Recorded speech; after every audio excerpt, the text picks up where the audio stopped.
أعوذ بالله من الشيطان الرجيم. بسم الله الرحمن الرحيم. سبحان الذي أسرى بعبده ليلا من المسجد الحرام إلى المسجد الأقصى الذي باركنا حوله لنريه من آياتنا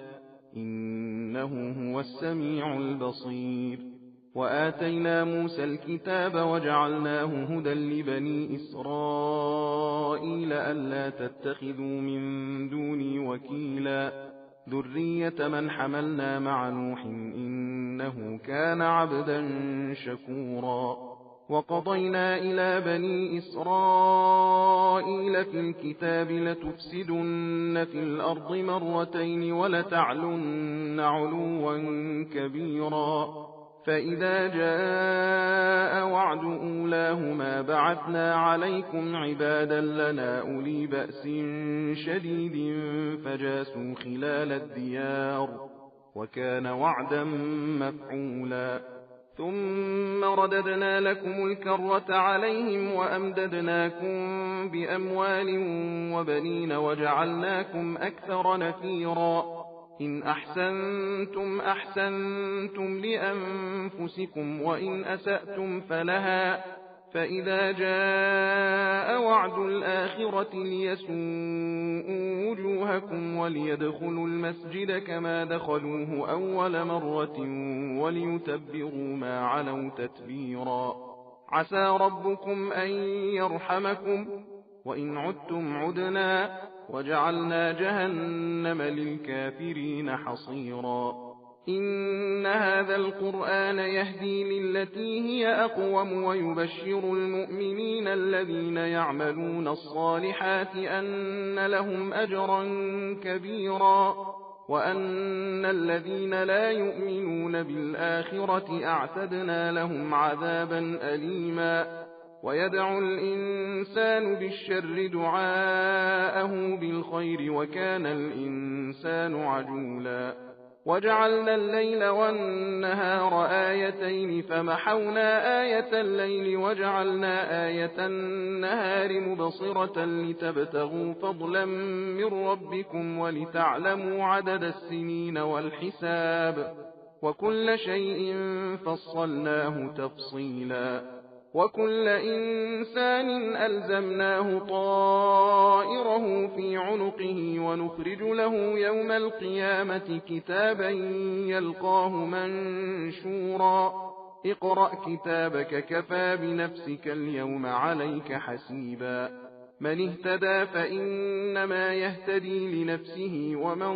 ضل فإنما يضل عليها ولا تزر وازرة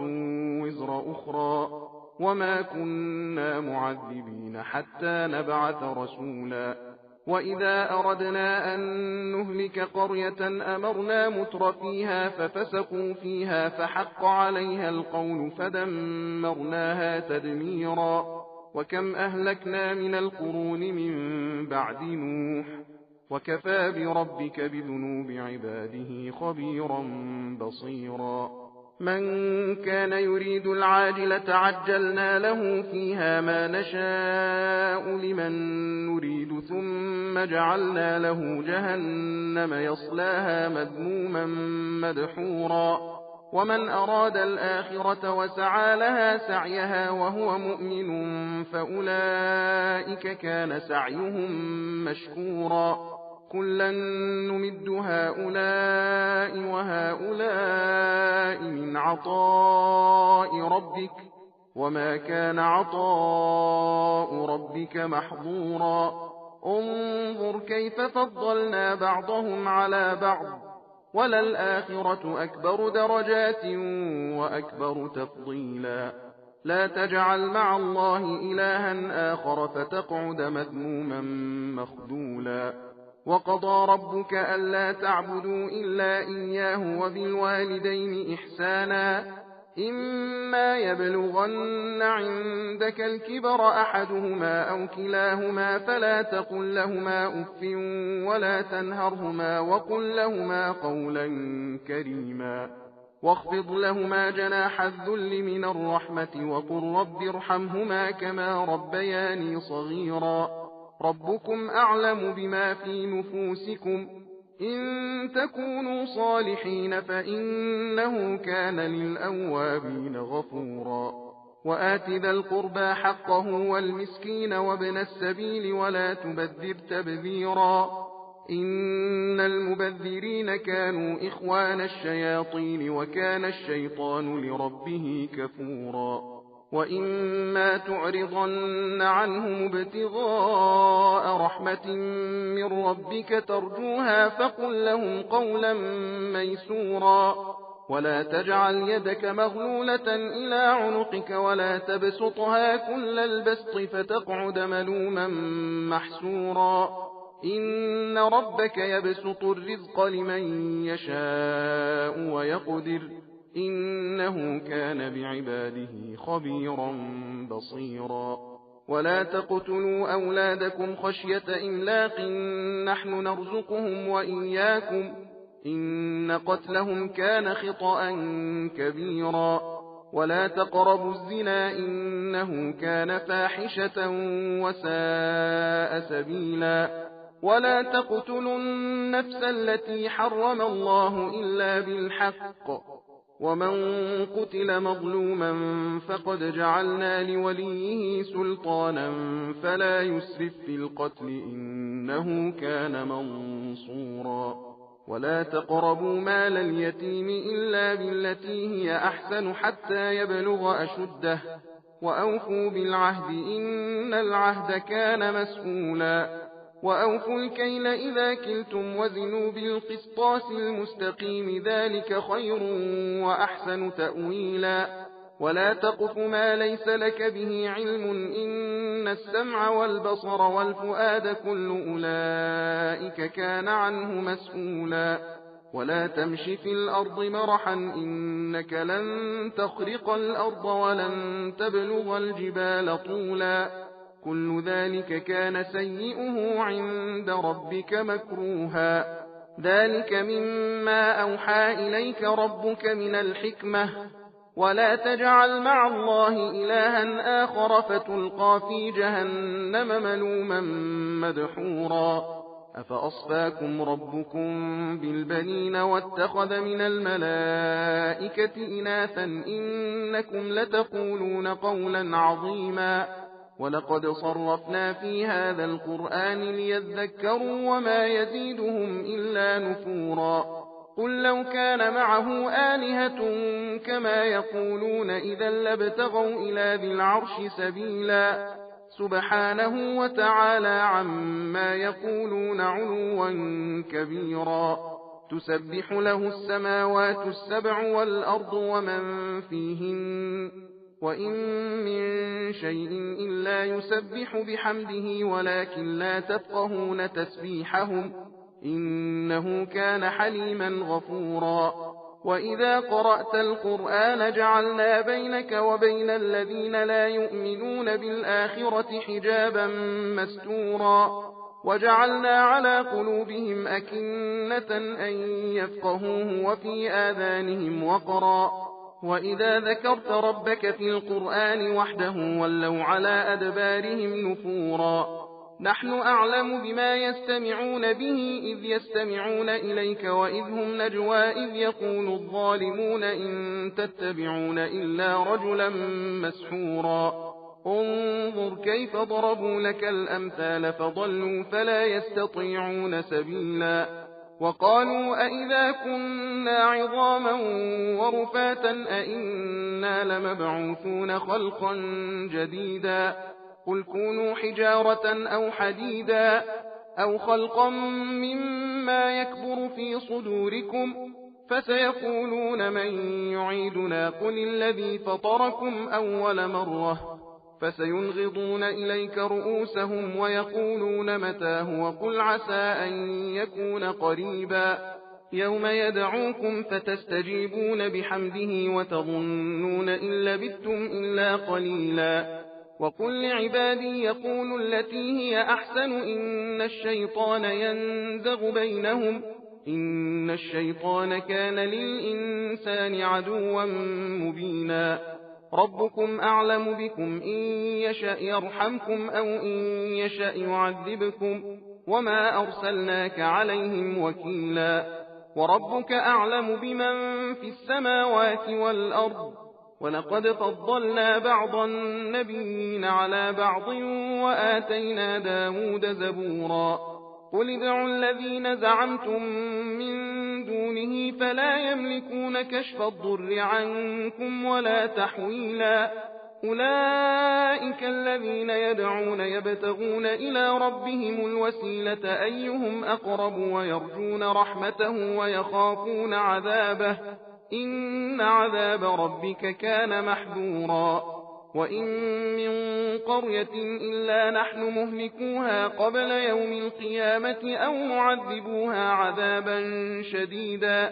كان ذلك في الكتاب مسطورا وما منعنا أن نرسل بالآيات إلا أن كذب بها الأولون وآتينا ثمود الناقة مبصرة فظلموا بها وما نرسل بالآيات إلا تخويفا وإذ قلنا لك إن ربك أحاط بالناس وما جعلنا الرؤيا التي أريناك إلا فتنة للناس والشجرة الملعونة في القرآن ونخوفهم فما يزيدهم إلا طغيانا كبيرا وإذ قلنا للملائكة اسجدوا لآدم فسجدوا إلا إبليس قال أأسجد لمن خلقت طينا قال أرأيتك هذا الذي كرمت علي لئن أخرتني إلى يوم القيامة لأحتنكن ذريته إلا قليلا قال اذهب فمن تبعك منهم فإن جهنم جزاؤكم جزاء موفورا واستفزز من استطعت منهم بصوتك وأجلب عليهم بخيلك ورجلك وشاركهم في الأموال والأولاد وعدهم وما يعدهم الشيطان إلا غرورا إن عبادي ليس لك عليهم سلطان وكفى بربك وكيلا ربكم الذي يزجي لكم الفلك في البحر لتبتغوا من فضله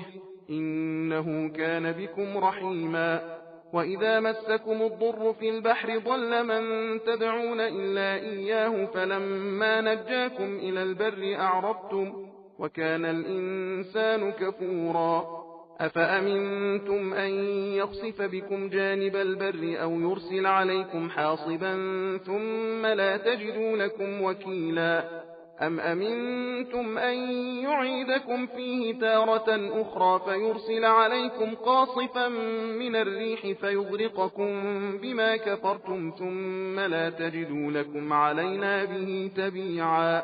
ولقد كرمنا بني آدم وحملناهم في البر والبحر ورزقناهم من الطيبات وفضلناهم على كثير ممن خلقنا تفضيلا يوم ندعو كل أناس بإمامهم فمن أوتي كتابه بيمينه فأولئك يقرؤون كتابهم ولا يظلمون فتيلا ومن كان في هذه أعمى فهو في الآخرة أعمى وأضل سبيلا وإن كادوا ليفتنونك عن الذي أوحينا إليك لتفتري علينا غيره وإذا لاتخذوك خليلا ولولا أن ثبتناك لقد كدت تركن إليهم شيئا قليلا إذا لأذقناك ضعف الحياة وضعف الممات ثم لا تجد لك علينا نصيرا وإن كادوا ليستفزونك من الأرض ليخرجوك منها وإذا لا يلبثون خلافك إلا قليلا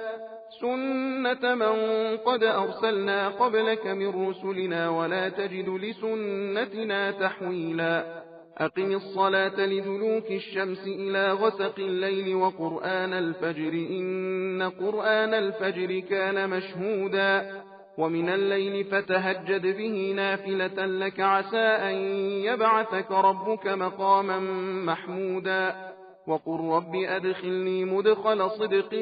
وأخرجني مخرج صدق واجعل لي من لدنك سلطانا نصيرا وقل جاء الحق وزهق الباطل إن الباطل كان زهوقا وننزل من القرآن ما هو شفاء ورحمة للمؤمنين ولا يزيد الظالمين إلا خسارا وإذا أنعمنا على الإنسان أعرض ونأى بجانبه وإذا مسه الشر كان يئوسا قل كل يعمل على شاكلته فربكم أعلم بمن هو أهدى سبيلا ويسألونك عن الروح قل الروح من أمر ربي وما أوتيتم من العلم إلا قليلا ولئن شئنا لنذهبن بالذي أوحينا إليك ثم لا تجد لك به علينا وكيلا إلا رحمة من ربك إن فضله كان عليك كبيرا قل لئن اجتمعت الإنس والجن على أن يأتوا بمثل هذا القرآن لا يأتون بمثله ولو كان بعضهم لبعض ظهيرا ولقد صرفنا للناس في هذا القرآن من كل مثل فأبى أكثر الناس إلا كفورا وقالوا لن نؤمن لك حتى تفجر لنا من الأرض ينبوعا أو تكون لك جنة من نخيل وعنب فتفجر الأنهار خلالها تفجيرا أو تسقط السماء كما زعمت علينا كسفا أو تأتي بالله والملائكة قبيلا أو يكون لك بيت من زخرف أو ترقى في السماء ولن نؤمن لرقيك حتى تنزل علينا كتابا نقرأه قل سبحان ربي هل كنت إلا بشرا رسولا وما منع الناس أن يؤمنوا إذ جاءهم الهدى إلا أن قالوا أبعث الله بشرا رسولا قل لو كان في الأرض ملائكة يمشون مطمئنين لنزلنا عليهم من السماء ملكا رسولا قل كفى بالله شهيدا بيني وبينكم إنه كان بعباده خبيرا بصيرا ومن يهد الله فهو المهتد ومن يضلل فلن تجد لهم أولياء من دونه ونحشرهم يوم القيامة على وجوههم عميا وبكما وصما مأواهم جهنم كلما خبت زدناهم سعيرا ذلك جزاؤهم بأنهم كفروا بآياتنا وقالوا أئذا كنا عظاما ورفاتا أئنا لمبعوثون خلقا جديدا أولم يروا أن الله الذي خلق السماوات والأرض قادر على أن يخلق مثلهم وجعل لهم أجلا لا ريب فيه فأبى الظالمون إلا كفورا قل لو أنتم تملكون خزائن رحمة ربي إذا لأمسكتم خشية الإنفاق وكان الإنسان قتورا ولقد آتينا موسى 9 آيات بينات فاسأل بني إسرائيل إذ جاءهم فقال له فرعون إني لأظنك يا موسى مسحورا قال لقد علمت ما أنزل هؤلاء إلا رب السماوات والأرض بصائر وإني لأظنك يا فرعون مثبورا فأراد أن يستفزهم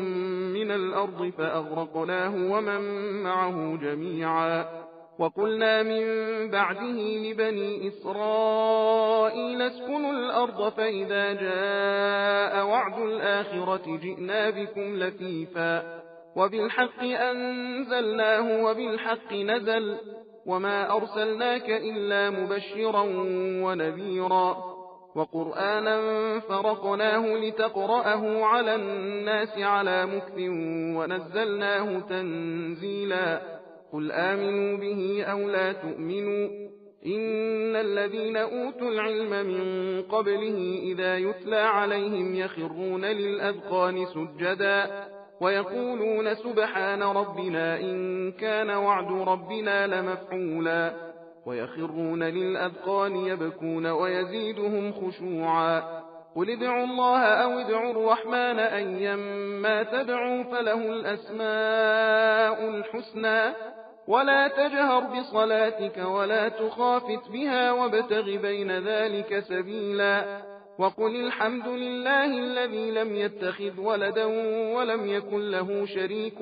في الملك ولم يكن له ولي من الذل وكبره تكبيرا. بسم الله الرحمن الرحيم. الحمد لله الذي أنزل على عبده الكتاب ولم يجعل له عوجا قيما لينذر بأسا شديدا من لدنه ويبشر المؤمنين الذين يعملون الصالحات أن لهم أجرا حسنا ماكثين فيه أبدا وينذر الذين قالوا اتخذ الله ولدا ما لهم به من علم ولا لآبائهم كبرت كلمة تخرج من أفواههم إن يقولون إلا كذبا فلعلك باخع نفسك على آثارهم إن لم يؤمنوا بهذا الحديث أسفا إنا جعلنا ما على الأرض زينة لها لنبلوهم أيهم أحسن عملا وإنا لجاعلون ما عليها صعيدا جرزا. أم حسبت أن أصحاب الكهف والرقيم كانوا من آياتنا عجبا إذ أوى الفتية إلى الكهف فقالوا ربنا آتنا من لدنك رحمة وهيئ لنا من أمرنا رشدا فضربنا على آذانهم في الكهف سنين عددا ثم بعثناهم لنعلم أي الحزبين أحصى لما لبثوا أمدا نحن نقص عليك نبأهم بالحق إنهم فتية آمنوا بربهم وزدناهم هدى وربطنا على قلوبهم إذ قاموا فقالوا ربنا رب السماوات والأرض لن ندعو من دونه إلها لقد قلنا إذا شططا هؤلاء قوم اتخذوا من دونه آلهة لولا يأتون عليهم بسلطان بين فمن أظلم ممن افترى على الله كذبا وإذ اعتزلتموهم وما يعبدون إلا الله فأووا إلى الكهف ينشر لكم ربكم من رحمته ويهيئ لكم من أمركم مرفقا وترى الشمس إذا طلعت تزاور عن كهفهم ذات اليمين وإذا غربت تقرضهم ذات الشمال وهم في فجوة منه ذلك من آيات الله من يهد الله فهو المهتد ومن يضلل فلن تجد له وليا مرشدا وتحسبهم أيقاظا وهم رقود ونقلبهم ذات اليمين وذات الشمال وكلبهم باسط ذراعيه بالوصيد لو اطلعت عليهم لوليت منهم فرارا ولملئت منهم رعبا وكذلك بعثناهم ليتساءلوا بينهم قال قائل منهم كم لبثتم قالوا لبثنا يوما أو بعض يوم قالوا ربكم أعلم بما لبثتم فابعثوا أحدكم بورقكم هذه إلى المدينة فلينظر أيها أزكى طعاما فليأتكم برزق منه وليتلطف ولا يشعرن بكم أحدا إنهم إن يظهروا عليكم يرجموكم أو يعيدوكم في ملتهم ولن تفلحوا إذا أبدا وكذلك أعثرنا عليهم ليعلموا أن وعد الله حق وأن الساعة لا ريب فيها إذ يتنازعون بينهم أمرهم فقالوا ابنوا عليهم بنيانا ربهم أعلم بهم قال الذين غلبوا على أمرهم لنتخذن عليهم مسجدا سيقولون 3 رابعهم كلبهم ويقولون 5 سادسهم كلبهم رجما بالغيب ويقولون 7 وثامنهم كلبهم قل ربي أعلم بعدتهم ما يعلمهم إلا قليل فلا تمار فيهم إلا مراء ظاهرا ولا تستفت فيهم منهم أحدا ولا تقولن لشيء إني فاعل ذلك غدا إلا أن يشاء الله واذكر ربك إذا نسيت وقل عسى أن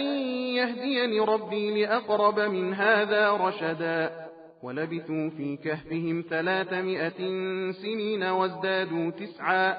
قل الله أعلم بما لبثوا له غيب السماوات والأرض أبصر به وأسمع ما لهم من دونه من ولي ولا يشرك في حكمه أحدا واتل ما أوحي إليك من كتاب ربك لا مبدل لكلماته ولن تجد من دونه ملتحدا واصبر نفسك مع الذين يدعون ربهم بالغداة والعشي يريدون وجهه ولا تعد عيناك عنهم تريد زينة الحياة الدنيا ولا تطع من أغفلنا قلبه عن ذكرنا واتبع هواه وكان أمره فرطا وقل الحق من ربكم فمن شاء فليؤمن ومن شاء فليكفر إنا أعتدنا للظالمين نارا أحاط بهم سرادقها وإن يستغيثوا يغاثوا بماء كالمهل يشوي الوجوه بئس الشراب وساءت مرتفقا إن الذين آمنوا وعملوا الصالحات إنا لا نضيع أجر من أحسن عملا أولئك لهم جنات عدن تجري من تحتهم الأنهار يحلون فيها من أساور من ذهب ويلبسون ثيابا خضرا من سندس واستبرق متكئين فيها على الأرائك نعم الثواب وحسنت مرتفقا واضرب لهم مثل الرجلين جعلنا لأحدهما جنتين من أعناب وحففناهما بنخل وجعلنا بينهما زرعا كلتا الجنتين آتت أكلها ولم تظلم منه شيئا وفجرنا خلالهما نهرا وكان له ثمر فقال لصاحبه وهو يحاوره أنا أكثر منك مالا وأعز نفرا ودخل جنته وهو ظالم لنفسه قال ما أظن أن تبيد هذه أبدا وما أظن الساعة قائمة ولئن رددت إلى ربي لأجدن خيرا منها منقلبا قال له صاحبه وهو يحاوره أكفرت بالذي خلقك من تراب ثم من نطفة ثم سواك رجلا لكن هو الله ربي ولا أشرك بربي أحدا ولولا إذ دخلت جنتك قلت ما شاء الله لا قوة إلا بالله إن ترني أنا أقل منك مالا وولدا فعسى ربي أن يؤتيني خيرا من جنتك ويرسل عليها حسبانا من السماء فتصبح صعيدا زلقا أو يصبح ماؤها غورا فلن تستطيع له طلبا وأحيط بثمره فأصبح يقلب كفيه على ما أنفق فيها وهي خاوية على عروشها ويقول يا ليتني لم أشرك بربي أحدا ولم تكن له فئة ينصرونه من دون الله وما كان منتصرا هنالك الولاية لله الحق هو خير ثوابا وخير عقبا واضرب لهم مثل الحياة الدنيا كماء إن أنزلناه من السماء فاختلط به نبات الأرض فأصبح هشيما تذروه الرياح وكان الله على كل شيء مقتدرا المال والبنون زينة الحياة الدنيا والباقيات الصالحات خير عند ربك ثوابا وخير أملا ويوم نسير الجبال وترى الأرض بارزة وحشرناهم فلم نغادر منهم أحدا وعرضوا على ربك صفا لقد جئتمونا كما خلقناكم أول مرة بل زعمتم أن لن نجعل لكم موعدا ووضع الكتاب فترى المجرمين مشفقين مما فيه ويقولون يا ويلتنا ما لهذا الكتاب لا يغادر صغيرة ولا كبيرة إلا أحصاها ووجدوا ما عملوا حاضرا ولا يظلم ربك أحدا وإذ قلنا للملائكة اسجدوا لآدم فسجدوا إلا إبليس كان من الجن ففسق عن أمر ربه أفتتخذونه وذريته أولياء من دوني وهم لكم عدو بئس للظالمين بدلا ما أشهدتهم خلق السماوات والأرض ولا خلق أنفسهم وما كنت متخذ المضلين عضدا ويوم يقول نادوا شركائي الذين زعمتم فدعوهم فلم يستجيبوا لهم وجعلنا بينهم موبقا ورأى المجرمون النار فظنوا أنهم مواقعوها ولم يجدوا عنها مصرفا ولقد صرفنا في هذا القرآن للناس من كل مثل وكان الإنسان أكثر شيء جدلا وما منع الناس أن يؤمنوا إذ جاءهم الهدى ويستغفروا ربهم إلا أن تأتيهم سنة الأولين أو يأتيهم العذاب قبلا وما نرسل المرسلين إلا مبشرين ومنذرين ويجادل الذين كفروا بالباطل ليدحضوا به الحق واتخذوا آياتي وما أنذروا هزوا ومن أظلم ممن ذكر بآيات ربه فأعرض عنها ونسي ما قدمت يداه إنا جعلنا على قلوبهم أكنة أن يفقهوه وفي آذانهم وقرا وإن تدعوهم إلى الهدى فلن يهتدوا إذا أبدا وربك الغفور ذو الرحمة لو يؤاخذهم بما كسبوا لعجل لهم العذاب بل لهم موعد لن يجدوا من دونه موئلا وتلك القرى أهلكناهم لما ظلموا وجعلنا لمهلكهم موعدا وإذ قال موسى لفتاه لا أبرح حتى أبلغ مجمع البحرين أو أمضي حقبا فلما بلغا مجمع بينهما نسيا حوتهما فاتخذ سبيله في البحر سربا فلما جاوزا قال لفتاه آتنا غداءنا لقد لقينا من سفرنا هذا نصبا قال أرأيت إذ أوينا إلى الصخرة فإني نسيت الحوت وما أنسانيه إلا الشيطان أن أذكره واتخذ سبيله في البحر عجبا قال ذلك ما كنا نبغي فارتدا على آثارهما قصصا فوجدا عبدا من عبادنا آتيناه رحمة من عندنا وعلمناه من لدنا علما قال له موسى هل أتبعك على أن تعلمني مما علمت رشدا قال إنك لن تستطيع معي صبرا وكيف تصبر على ما لم تحط به خبرا قال ستجدني إن شاء الله صابرا ولا أعصي لك أمرا قال فإن اتبعتني فلا تسألني عن شيء حتى أحدث لك منه ذكرا فانطلقا حتى إذا ركبا في السفينة خرقها قال أخرقتها لتغرق أهلها لقد جئت شيئا إمرا قال ألم أقل إنك لن تستطيع معي صبرا قال لا تؤاخذني بما نسيت ولا ترهقني من أمري عسرا فانطلقا حتى إذا لقيا غلاما فقتله قال أقتلت نفسا زكية بغير نفس لقد جئت شيئا نكرا صدق الله العلي العظيم هديت